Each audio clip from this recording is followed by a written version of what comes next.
ressemble. Il est le Dieu de gloire, élevé dans les cieux. Personne n'est comme lui.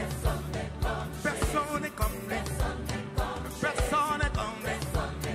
Personne n'est comme lui. Personne n'est comme lui.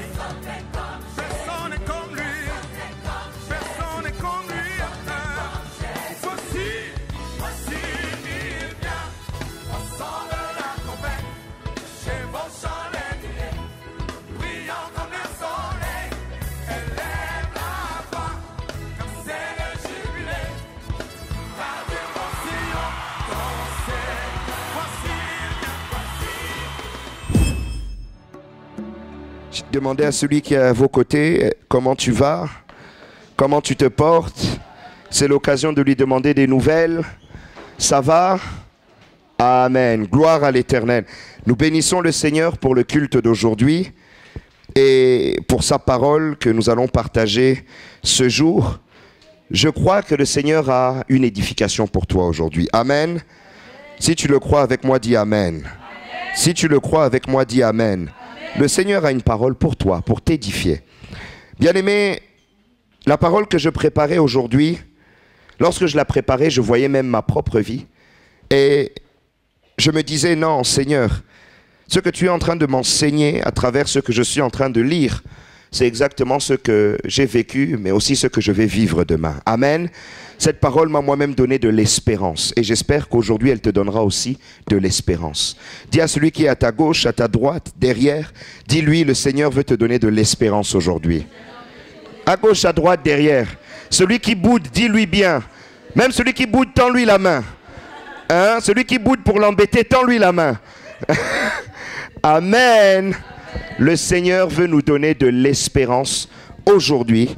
Et il y a l'espérance pour quelqu'un aujourd'hui. Donc la parole que nous allons partager aujourd'hui, le thème, c'est perte, angoisse et restitution. Perte, angoisse et restitution. Dis avec moi, perte, angoisse et restitution. Trois phases que nous voulons étudier dans l'histoire de la vie d'un homme et trois phases autour desquelles nous voulons partager. Nous voulons aller dans nos Bibles rapidement, donc dans 1 Samuel 30, versets 1 à 9. Si vous avez une Bible, vous pouvez la sortir et aller dans 1 Samuel. Si votre voisin n'a pas de Bible, vous pouvez lire avec votre voisin. Et nous voulons faire la lecture ensemble. 1 Samuel 30, versets 1 à 9. Et nous voulons lire une partie extrêmement intéressante de la vie de David et extrêmement riche en enseignements par rapport au thème d'aujourd'hui. Je débute la lecture au nom de Jésus. 1 Samuel 30, 1 à 9. Lorsque David arriva le 3e jour à Tsiklag, avec ses gens, les Amalécites avaient fait une invasion dans le Midi et à Tsiklag. Ils avaient détruit et brûlé Tsiklag, après avoir fait prisonniers les femmes et tous ceux qui s'y trouvaient, petits et grands. Ils n'avaient tué personne, mais ils avaient tout amené et s'étaient remis en route. David et ses gens arrivèrent à la ville, et voici, elle était brûlée. Et leurs femmes, leurs fils et leurs filles étaient emmenés captifs. Alors David et le peuple qui était avec lui élevèrent la voix et pleurèrent jusqu'à ce qu'ils n'eussent plus de force de pleurer. Les deux femmes de David avaient été emmenées, Achinoam de Jizréel et Abigail de Carmel, femme de Nabal. David fut dans une grande tristesse, car le peuple parlait de le lapider, parce que tous avaient de l'amertume dans l'âme, chacun à cause de ses fils et ses filles.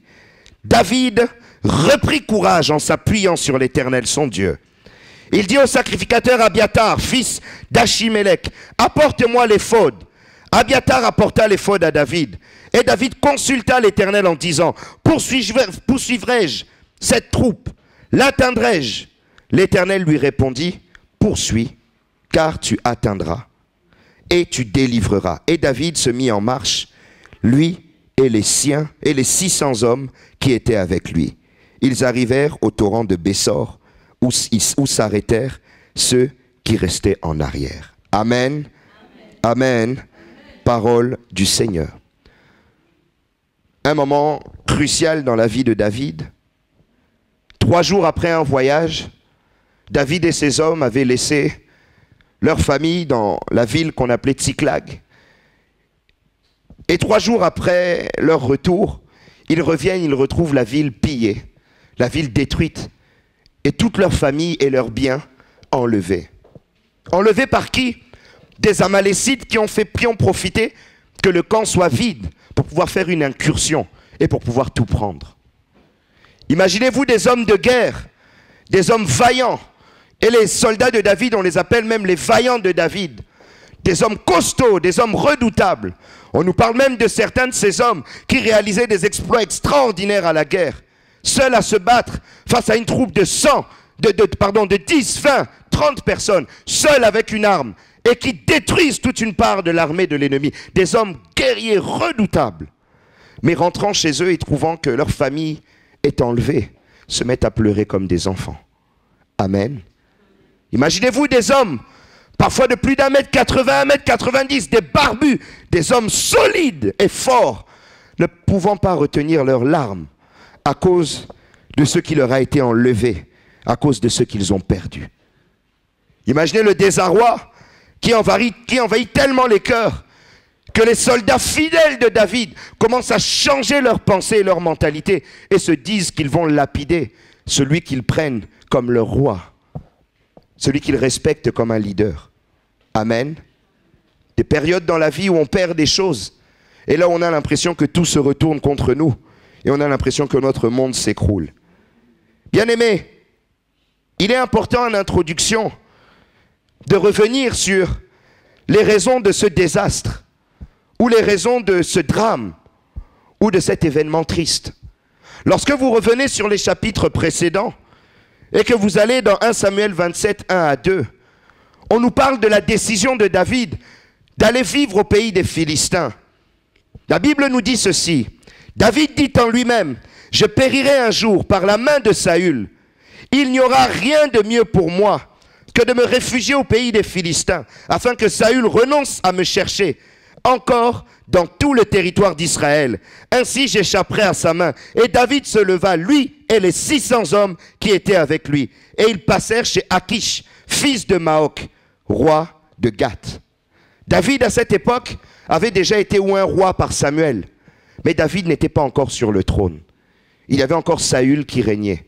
C'était le roi déchu qui était là avant lui.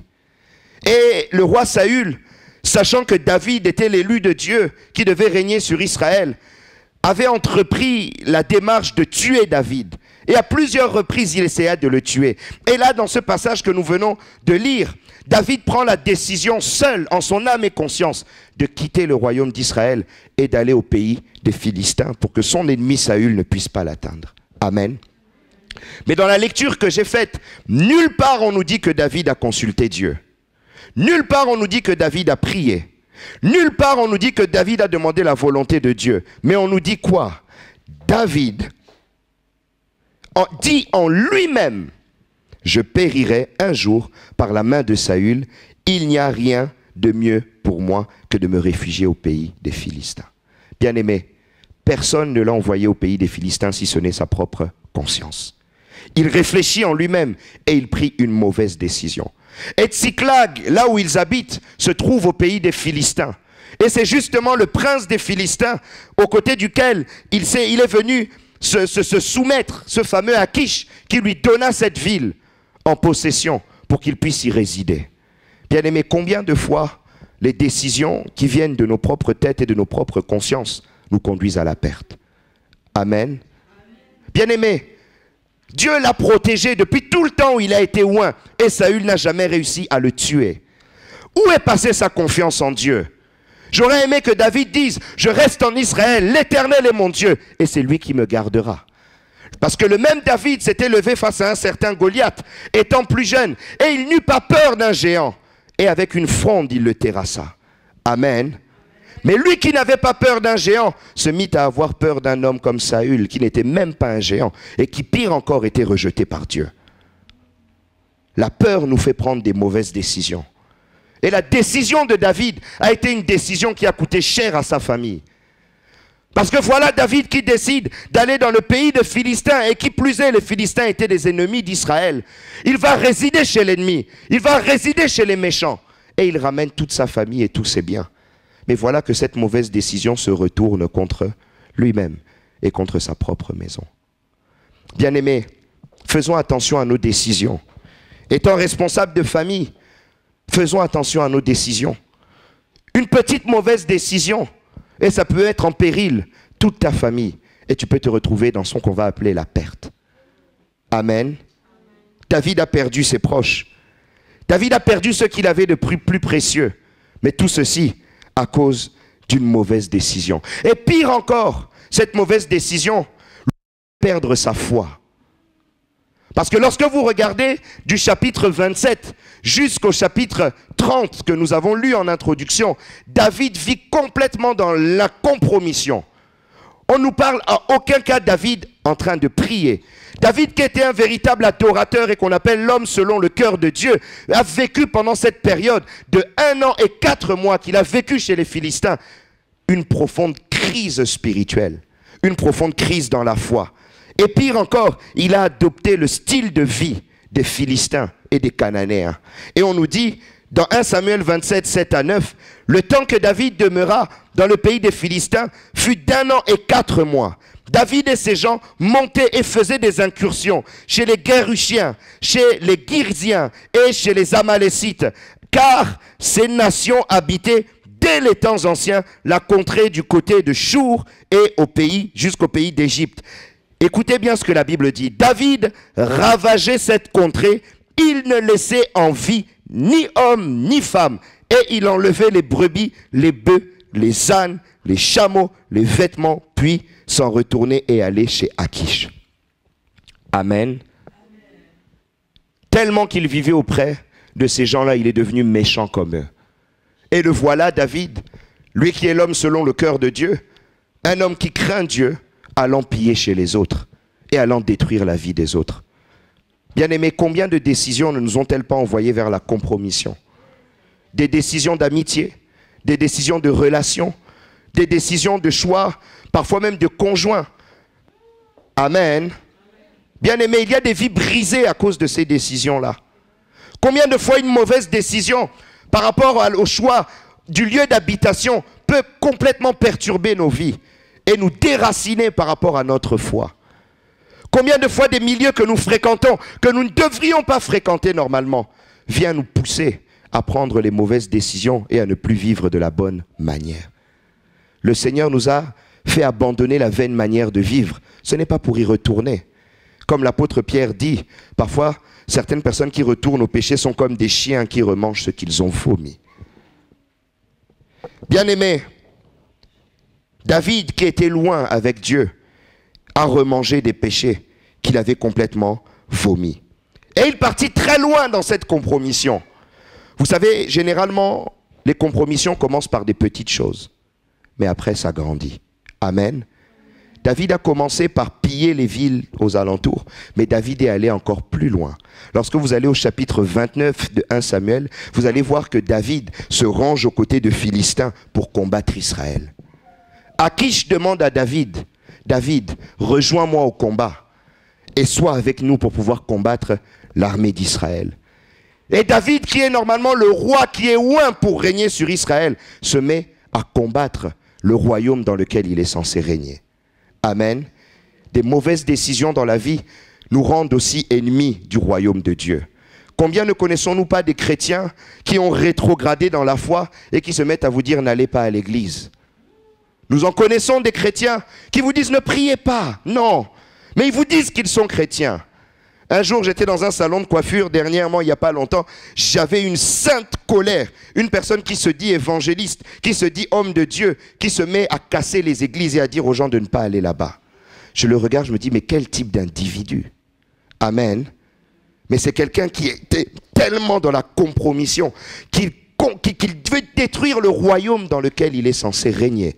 Bien-aimés, en Christ, nous sommes des rois dans le royaume des cieux.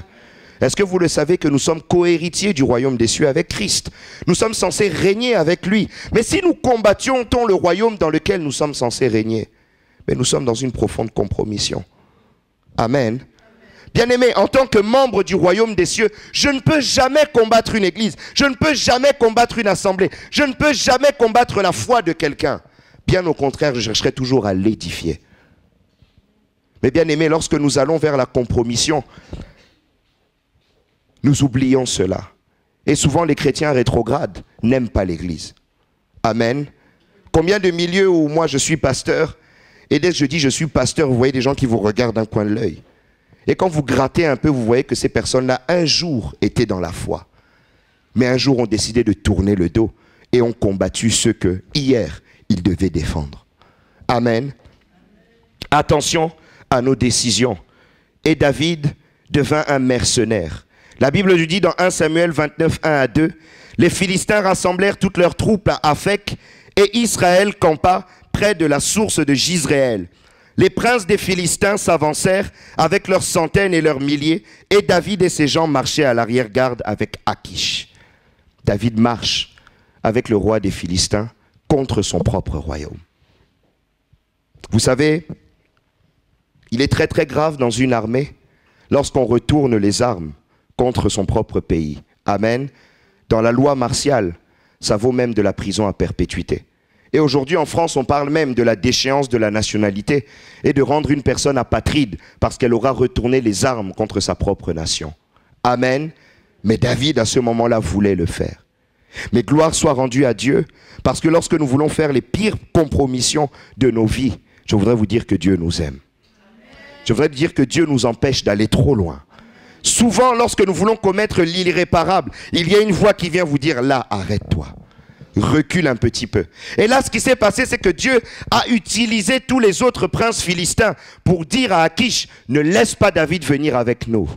Ne laisse pas David commettre ce mal-là contre Israël. Ne laisse pas David aller aussi loin. Et ils ont eu un tel langage en disant, ne sait-on pas, peut-être que sur le champ de bataille, David peut se retourner contre nous, parce qu'après tout, c'est un Israélite. Amen. Mais Dieu a utilisé même les ennemis de David pour que David ne puisse pas aller trop loin. Et David est revenu sur ses pas. Bien-aimé, je voudrais te dire, bien souvent Dieu t'appelle à la repentance, mais c'est souvent nous qui n'écoutons pas. Amen. À ce moment-là, David ne s'est pas entêté. Il a fait marche arrière. Mais parfois, nous nous entêtons et nous allons jusqu'au bout. Mais Dieu nous empêche toujours d'arriver jusqu'au bout. Et bien-aimé, c'est à ce moment-là que David revient. Après ces 3 jours passés au front avec Akish, il revient dans la ville de Tsiklag. Et c'est là qu'il voit la perte. Amen. Il rentre dans un temps de perte. Bien-aimé, David s'est tellement compromis qu'il en a perdu sa femme, ses femmes, ses enfants, ses biens. Il a même perdu sa réputation. David était un leader charismatique. Bien-aimé, il y a des rois dans le monde, mais je ne pense pas qu'il y ait un roi dans l'histoire qui peut se comparer à David. Je ne pense pas qu'il y ait un leader comme David dans l'histoire des leaders. Amen.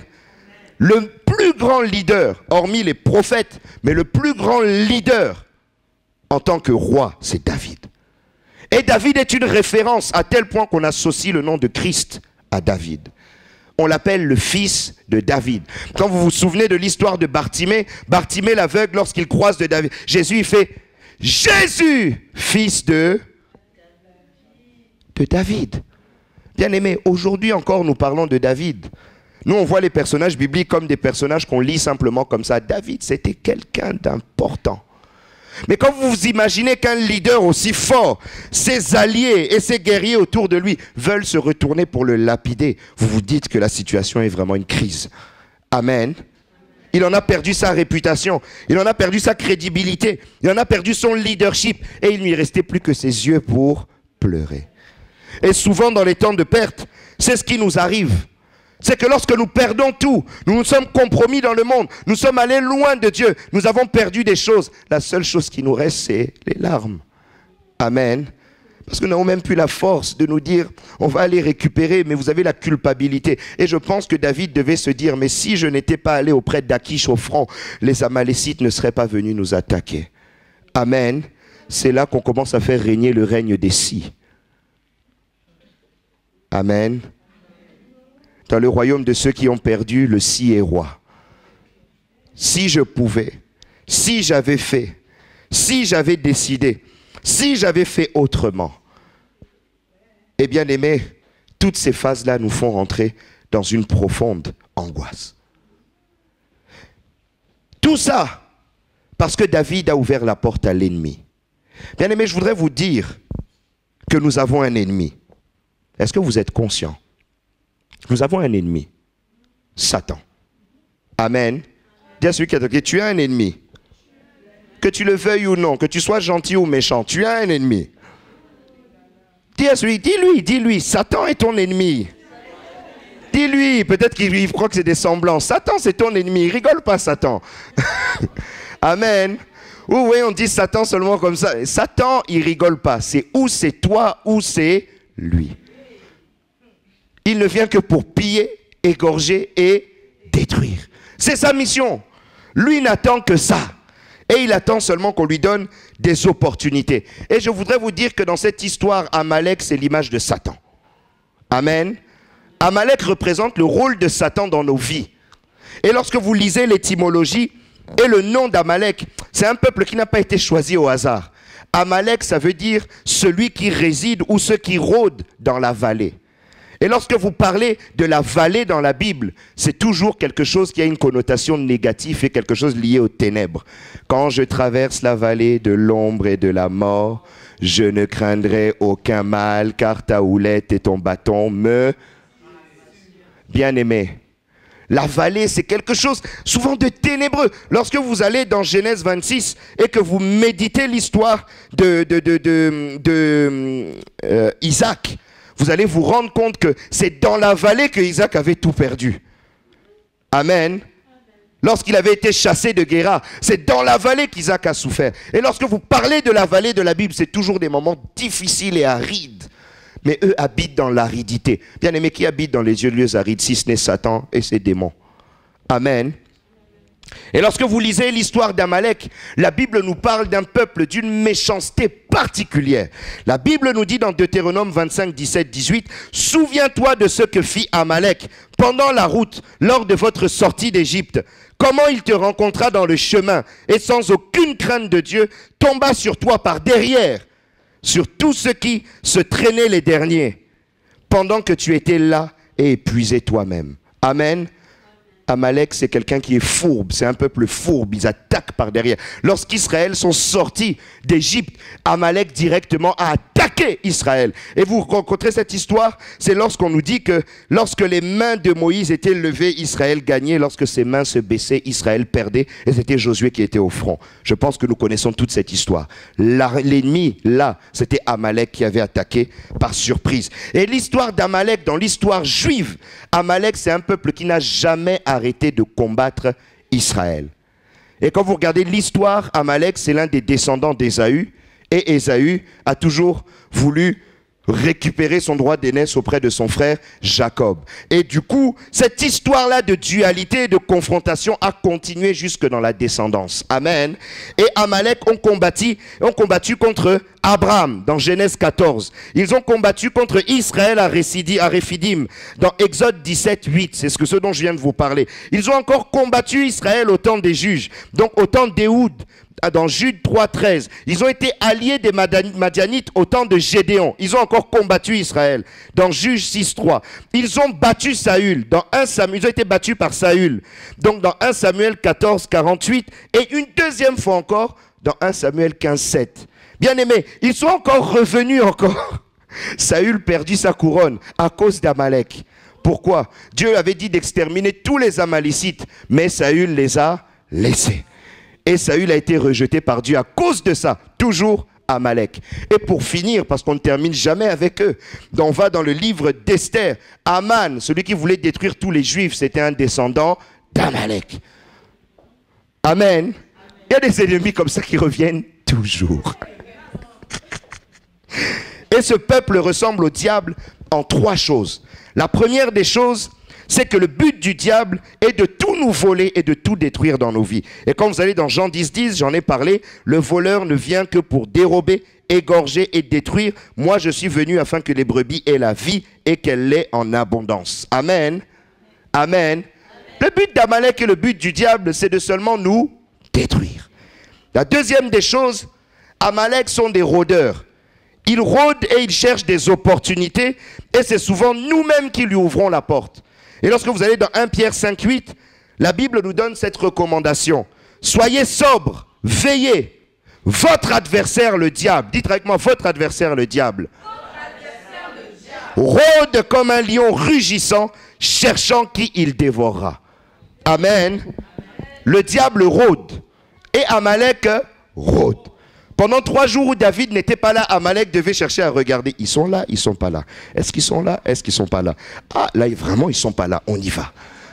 Amen. Et ils ont détruit. Le diable rôde. Bien-aimé, ne crois pas parce que tout le diable cherche seulement une occasion. Et là, David lui a donné une occasion en or. Amen. Et le diable, ce qu'il aime, c'est le péché, la compromission. Une fois que tu vis dans la compromission et le péché, c'est là que lui profite pour faire son travail.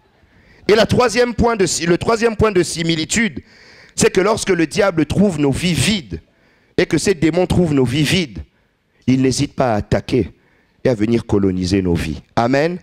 Dans Matthieu 12, 43 à 45, je pense que vous connaissez ce passage. Lorsque l'esprit impur est sorti d'un homme, il va par des lieux arides. On parle encore de lieux arides, la vallée. Amen. Cherchant du repos, il n'en trouve point. Alors il dit, je retournerai dans ma maison d'où je suis sorti. Et quand il arrive, il la trouve vide, balayée et ornée. Il s'en va et prend avec lui 7 autres esprits plus méchants que lui. Ils entrent dans la maison, s'y établissent et la dernière condition de cet homme est pire que la première. Il en sera de même pour cette génération méchante. Amen. Amen. Quand vous lisez l'histoire que je vous ai lue précédemment, vous allez voir que David, lorsqu'il faisait ses incursions, il allait aussi chez les Amalécites. Amen. Il les attaquait. Mais les Amalécites, lorsqu'ils sont venus attaquer David, je pense qu'ils ont dû venir 7 fois plus fort pour récupérer la famille de David. L'ennemi nous guette. Faisons attention de ne pas ouvrir des portes, parce que sinon il nous fera perdre. Et beaucoup de personnes ont perdu leur emploi. Beaucoup de personnes ont perdu leur mariage. Beaucoup de personnes ont même perdu des enfants, des membres de leur famille. Beaucoup de personnes ont perdu même la paix, la joie, parce qu'ils ont ouvert la porte et que le diable en a profité. Satan profitera toujours de la situation et il ne nous laissera jamais en paix. Veillons à rester dans la crainte de Dieu et dans l'obéissance de la parole de Dieu. Je vous appelle vraiment à la vigilance et je vous lirai bien ce proverbe, le proverbe 6:10, qui dit un peu de sommeil, un peu d'assoupissement, un peu de croiser les mains pour dormir et la pauvreté te surprendra comme un rôdeur et la disette comme un homme en armes. Amen. Pendant que tu pries, pendant que tu dors au lieu de prier, pendant que tu oublies les prières, pendant que tu oublies la présence de Dieu, il y a quelqu'un qui rôde et qui guette et qui t'attend. Bien-aimé, sois vigilant. On rentre lorsqu'on perd dans des temps d'angoisse.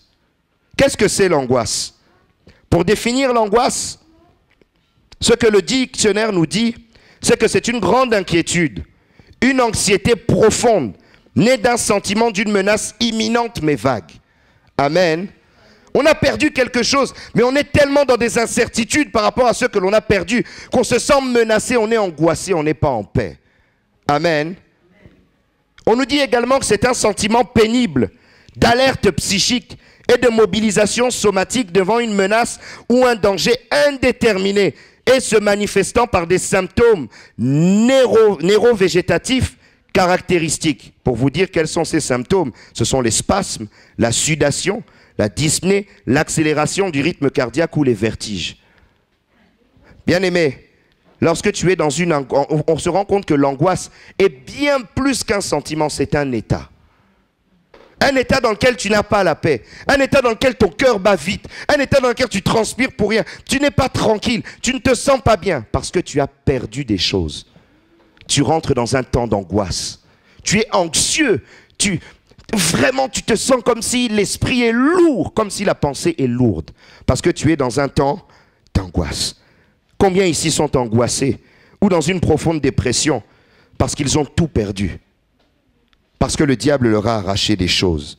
Mais je voudrais vous dire que ce que le diable t'a arraché, il ne peut pas le tuer. Il ne peut pas le détruire. Amalek a enlevé, mais il n'a pas pu tuer. Amen. Et 3 sentiments accompagnent généralement ces moments d'angoisse. Et on les voit dans David et ses hommes. Le premier sentiment, c'est la tristesse. Et ce sont les pleurs. Dans 1 Samuel 30, verset 4, on nous dit alors David et le peuple qui était avec lui élevèrent la voix et pleurèrent jusqu'à ce qu'il n'eût plus de force pour pleurer.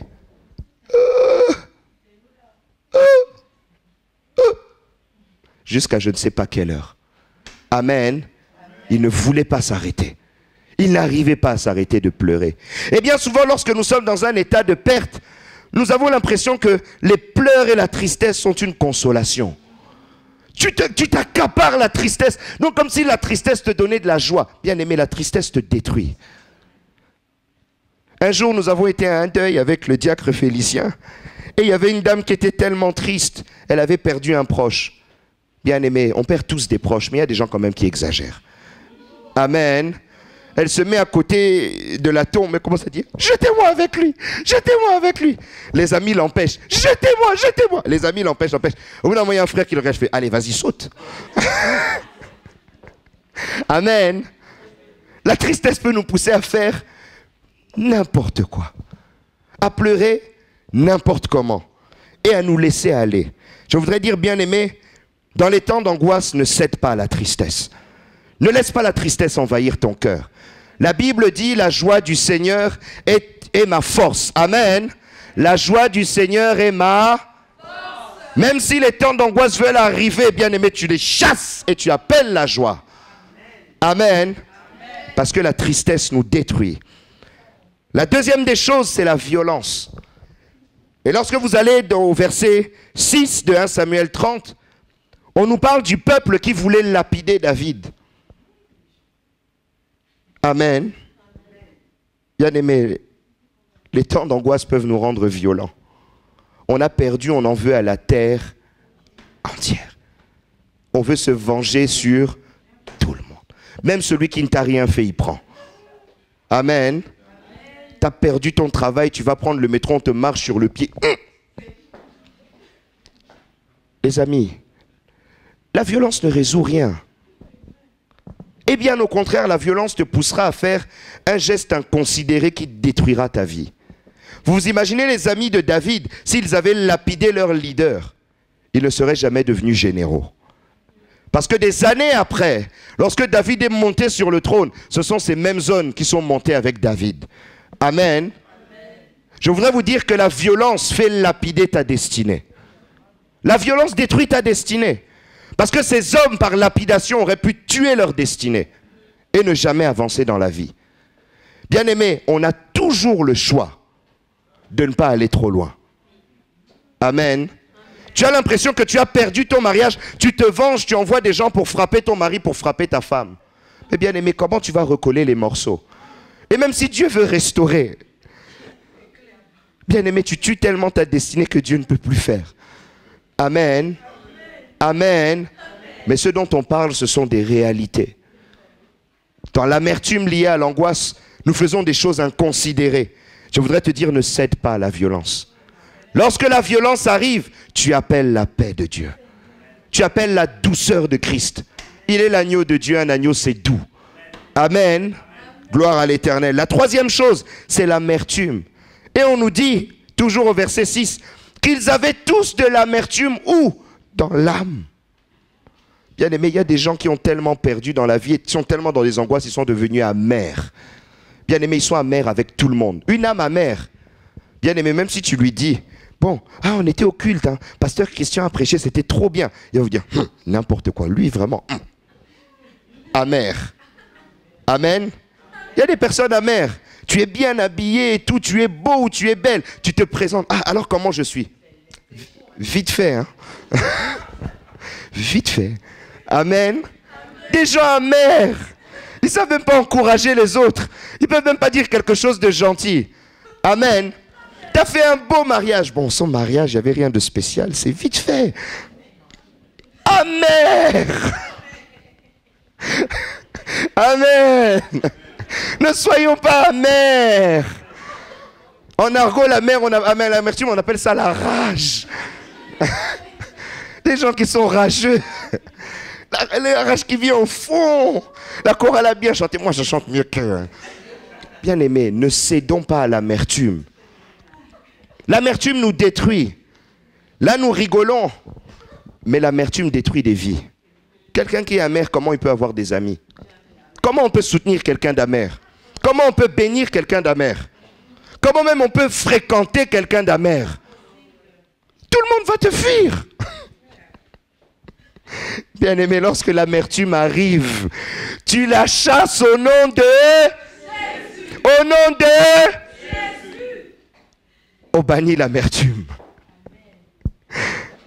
Et bien-aimé, comment réagir lorsque l'on a tout perdu? Lorsque les temps d'angoisse arrivent, quelle est la réaction à avoir? Quelle est l'attitude à adopter? Amen. Parfois on se trouve désarmé, on ne sait pas trop quoi faire. Mais David va nous donner la réponse. La première des choses au verset 6, on nous dit dans la deuxième partie du verset, ou la dernière partie, « Mais David reprit courage en s'appuyant sur l'Éternel, son Dieu. » Bien-aimé, je voudrais te dire, lorsque tu as tout perdu et que l'angoisse veut arriver, reprends courage. Je voudrais dire à quelqu'un, reprends courage et confie-toi sur l'Éternel. Appuie-toi sur l'Éternel. Bien-aimé, David, lorsqu'il a fait toutes ces bêtises pour arriver jusqu'à la ville où il était à Tsiklag, il n'a pas consulté Dieu. Mais au moment où on lui a parlé de lapidation, il s'est rappelé qu'il avait un Dieu quelque part. Amen. N'attends pas d'en arriver là pour chercher à t'appuyer sur Dieu. Pendant qu'il en est encore temps, appuie-toi sur l'Éternel. Bien-aimé, lorsque tu t'appuies sur l'Éternel, les choses vont changer. Ce que tu as perdu, tu vas être en marche pour le retrouver. Bien-aimé, David, à ce moment-là, je pense qu'il s'est rappelé du jour où il avait terrassé Goliath. Il s'est dit, mais dans cette histoire, mais moi j'ai un Dieu quand même, non? Amen. On m'a tout pris, mais j'ai un Dieu. Mais je ne peux pas rester comme ça. Mais je dois me tourner vers lui. Bien-aimé, lorsque tu es dans l'angoisse, tourne-toi vers... Parfois, lorsque nous sommes dans l'angoisse, nous nous appuyons sur des amis. Et maintenant, les forfaits sont illimités, on appelle. Amen. Tu as appelé la terre entière, l'angoisse n'est pas partie. Parfois, nous nous appuyons sur des antidépresseurs. Parce qu'aujourd'hui, quand on dit que tu es angoissé, on ne parle pas de besoin de la prière, mais on dit que tu es dépressif, tu es malade, on te donne des médicaments. Mais bien aimé, le médicament, l'effet termine, l'angoisse est toujours là. Qu'est-ce que tu fais?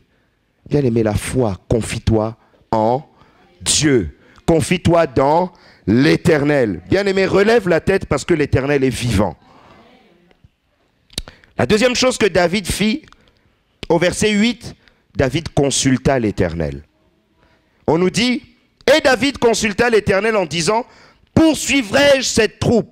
L'atteindrai-je? L'Éternel répondit, poursuis car tu atteindras et tu délivreras. David a fait appeler le prêtre Abiatar, le sacrificateur, pour ramener l'éphod. Et l'éphod, en fait, c'était la tenue du sacrificateur dans lequel il y avait des objets qu'on appelle l'oumim et le tourim qui permettaient de consulter la volonté de Dieu. Amen. De savoir si Dieu était avec nous ou Dieu n'était pas avec nous. On ne connaît pas la forme qu'ont ces objets, mais à cette époque-là, ça servait à consulter Dieu. Et souvent, l'oumim et le tourim, c'est l'image de la prière. Amen. Et quand on dit qu'il consulta Dieu, ça veut dire que David a prié. Parfois, nous passons à nous lamenter dans l'amertume, mais nous ne prions pas. Amen. Nous ne cherchons pas la face de Dieu. Je voudrais te dire, lorsque tu es angoissé, prie. Prie, parce que l'Éternel te répondra toujours d'une manière positive. Bien-aimé, lorsque tu es angoissé, peut-être tu viendras me voir, je te dirai, ta situation est très compliquée. Je ne sais pas comment on peut la régler. Mais lorsque tu te tournes vers Dieu, tu lui dis, est-ce que c'est possible que ma situation trouve une solution? Il te répondra toujours, oui. Il te répondra toujours, oui, c'est possible. Parce que la Bible dit dans Luc 1,37 que rien n'est impossible à Dieu. A confiance en lui-même. Amen. À chaque fois que tu vas prier pour le consulter, il va te dire c'est possible. Quel que soit ce que tu as perdu, je ne sais pas ce que tu as perdu ici. Je ne sais pas ce que tu as perdu. Mais quel que soit ce que tu as perdu aujourd'hui, on va prier. Et tu vas consulter Dieu. La Bible dit dans Marc 9, 23 que tout est possible à celui qui croit. Et je voudrais te dire que tu peux retrouver ce que tu as perdu. Dis à celui qui est à côté, je peux retrouver ce que j'ai perdu. Dis-lui, aujourd'hui, je vais retrouver ce que j'ai perdu. Je ne sais pas ce que tu as perdu, mais bien aimé, tu vas le retrouver. Amen. Je ne sais pas ce que tu as perdu. Peut-être que tu as perdu beaucoup. Il y a des gens qui sont assis ici, ils ont perdu beaucoup. C'est difficile. Mais tu vas retrouver. Dans 1 Samuel 30, 16 à 20, la Bible dit ceci. Il lui servit ainsi de guide, et voici les Amalécites étaient répandus sur toute la contrée, mangeant, buvant et dansant, à cause du grand butin qu'ils avaient enlevé du pays des Philistins et du pays de Juda. Donc toi, pendant que tu as perdu, tes ennemis dansent. Amen. Ils font la fête, ils sont contents, ils t'ont volé ce qu'ils t'ont volé, mais, bien aimé, la peine ne va pas durer longtemps pour eux. La Bible dit, David les battit depuis l'aube du jour jusqu'au soir le lendemain, et aucun d'eux n'échappa, excepté 400 jeunes hommes qui montèrent sur des chameaux et s'enfuirent. David sauva tout ce que les Amalécites avaient pris. La Bible dit, David sauva tout ce que les Amalécites avaient pris. Et il délivra aussi ces deux femmes. Il ne leur manqua personne, ni petit, ni grand, ni fils, ni fille, ni aucune chose du butin, ni rien de ce qu'on leur avait enlevé. David ramena tout. Et David prit tout le menu et le gros bétail. Et ceux qui conduisaient ce troupeau et marchaient à sa tête disaient, c'est ici le butin de David. Il y a un butin pour toi. Je voudrais dire qu'il y a un butin pour toi. Je voudrais te dire que ce que tu as trouvé, ce que tu as perdu, tu peux le retrouver. Et je voudrais te dire aujourd'hui que tu peux retrouver même plus que ce que tu as perdu. Parce que David non seulement a récupéré ce qu'il avait perdu, mais il a même pris le bétail de ses ennemis. Je voudrais dire que de la main de Satan sortira aussi quelque chose qui viendra bénir ta vie. Bien aimé, Israël avait perdu la liberté lorsqu'ils sont rentrés en Égypte. Mais lorsqu'ils sont sortis de l'Égypte, ils ont retrouvé la liberté, mais aussi la richesse des Égyptiens. Parce que la Bible nous dit que les Égyptiens leur ont donné des richesses. Je voudrais dire que l'Égypte va vomir des richesses pour toi.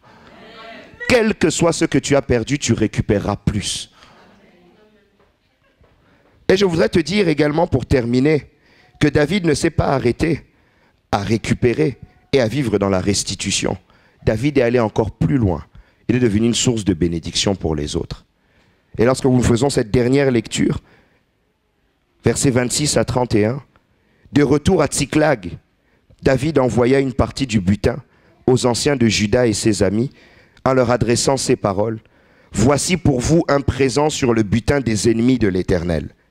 Il fit ainsi des envois à ceux de Bethel, à ceux de Ramoth du Midi, à ceux de Jatir, à ceux de Aroer, à ceux de Shipmoth, à ceux de Eshtelémoa, à ceux de Rakal, à ceux des villes de Jéramélites, à ceux des villes des Kéniens, à ceux des villes de Horma, à ceux des villes de Korachan, à ceux des villes d'Atak, à ceux des villes d'Hébron, et dans tout lieu que David avait parcouru avec ses gens. Amen. Si on parlait aujourd'hui, c'est-à-dire qu'il a fait des Western Union partout. Il a envoyé des colis, il a envoyé. Et on nous a cité beaucoup de villes qu'il a bénies sur base du butin qu'il a pris où? De la main des ennemis de l'Éternel. Je voudrais te dire, bien-aimé, que ce que tu vas récupérer va bénir toute ta famille. Je voudrais te dire que tu vas arriver dans une dimension, bien-aimé, où tu vas récupérer ce que tu as perdu, plus encore, et ton entourage va en bénéficier. Dieu nous bénit pour qu'on devienne des sources de bénédiction.